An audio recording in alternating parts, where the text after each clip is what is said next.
Bismillahirrahmanirrahim. Assalamualaikum warahmatullahi wabarakatuh. Alhamdulillahirabbil alamin. Wassalatu wassalamu ala asrafil anbiya'il wal mursalin wa ala alihi wa sahbihi ajmain. Amma ba'du. Ikhwanil kiram, hafizakumullah jami'an. Kaifa halukum? Alhamdulillah. Semoga antum semua ada dalam kasih sayang Allah Subhanahu wa taala. Saudara seumat yang dicintai oleh Allah, Allah telah memberikan kita kesempatan, telah memberikan kita waktu untuk bertemu dengan bulan suci ini, bulan Ramadan. Dan di bulan Ramadan ini bukan hanya bagi kita untuk sekedar sholat seperti hari-hari biasanya saja. Bukan waktu bagi kita untuk menjadi orang yang sama di waktu yang lain-lain saja. Berbeda. Kama qala ta'ala, bismillahirrahmanirrahim. Ya ayyuhallazina amanu kutiba alaikumusiyam kama kutiba alal ladzina min qablikum la'allakum tattaqun. Diwajibkan atas kita untuk berpuasa di bulan ini. Maka apakah cukup bagi kita untuk menjalankan amalan-amalan yang wajib saja? Apakah cukup bagi kita untuk menjadi orang yang sama seperti bulan-bulan biasanya? Saudara, tentu saja itu salah. Orang yang rugi di bulan ini adalah orang yang dia tidak ada bedanya dengan dirinya di bulan-bulan sebelumnya. Karena bulan ini adalah waktu bagi kita untuk meningkatkan kualitas dan kuantitas amalan-amalan kita. Bukan hanya sholat wajib, tapi juga sholat sunnah.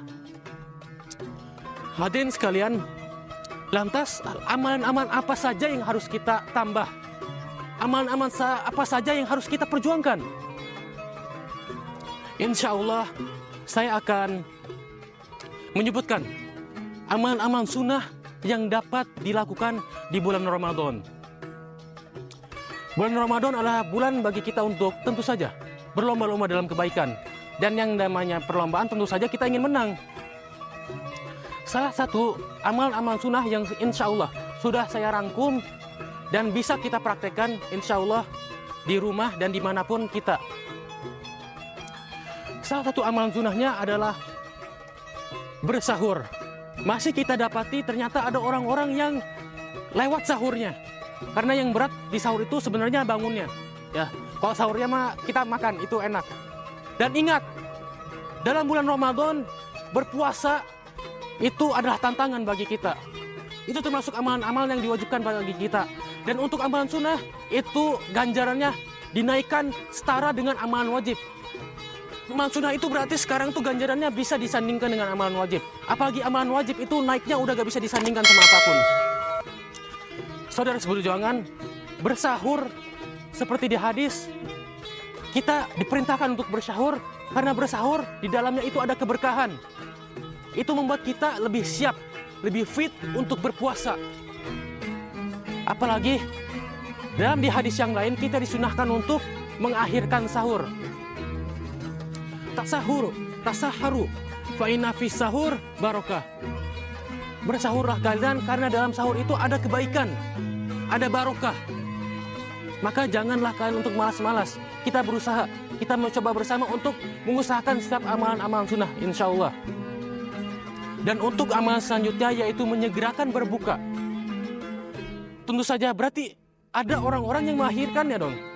Nah, di sini dibuat perintah untuk menyegerakan berbuka karena dikhawatirkan mungkin ada orang-orang yang mendahulukan sholat.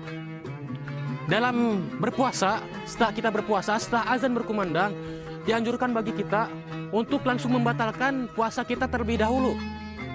Jadi ketika azan itu berkumandang, antum itu bukan ngambil wudhu lalu sholat ba'diyah dulu, tapi batalkan dulu. Dan kita dianjurkan untuk membatalkannya dengan makanan-makanan yang telah ditentukan. Salah satunya adalah kurma basah. Yang kedua adalah kurma kering. Dan yang ketiga adalah air jernih. Jadi gitu, yang pertama ada kurma basah, yang kedua ada kurma kering, yang ketiga ada air biasa. Ya, bukan air yang warna-warni ya, enggak, air biasa. Nah, saudara sekalian, Tentu saja amalan-amalan sunnah ini amalan-amalan yang membuat kita tuh sebenarnya tuh ringan dan membuat kita bahagia gitu. Siapa yang gak senang makan? Dan saudara seperjuangan, bulan Ramadan adalah ajang bagi kita untuk memperbanyak amal.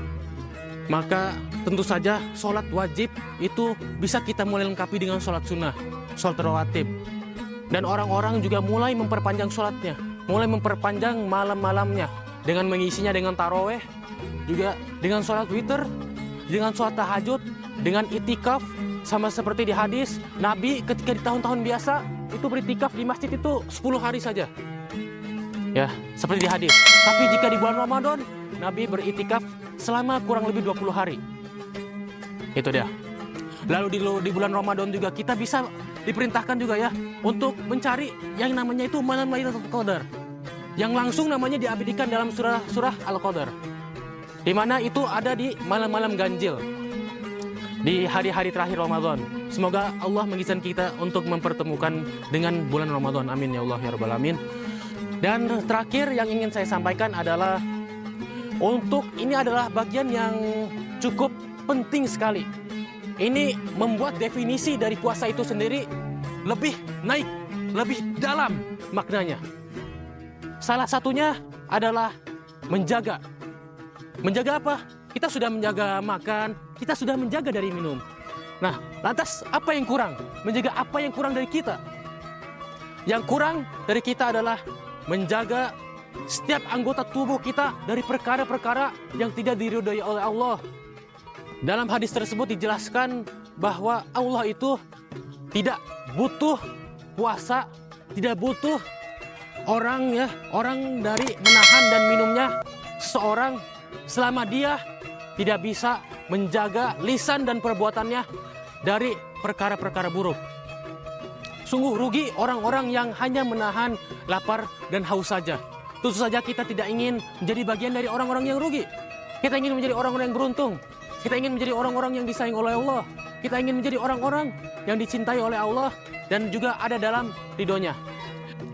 Hadirin jemaah yang dicintai Allah, bulan Ramadan ini insya Allah kita lalui bersama. Bulan Ramadan ini mengajarkan mengajarkan kesetaraan. Yang miskin menahan makan, yang kaya juga menahan makan. Yang bodoh menahan makan, yang pintar juga menahan makan. Kita semua ada dalam kesetaraan. Maka dari itu, jadikan bulan Ramadan ini bukan hanya sebagai ajang untuk beribadah yang ibadah diniatkannya itu khusus seperti sholat kan atau apapun itu. Melainkan jadikan bulan Ramadan ini juga sebagai pelajaran bagi kita, tempat kita mengambil hikmah, mengambil ilmu bagi kita, membuat diri kita lebih baik daripada bulan-bulan sebelumnya dan membuat diri kita itu bisa istiqomah untuk terus menjadi lebih baik lagi.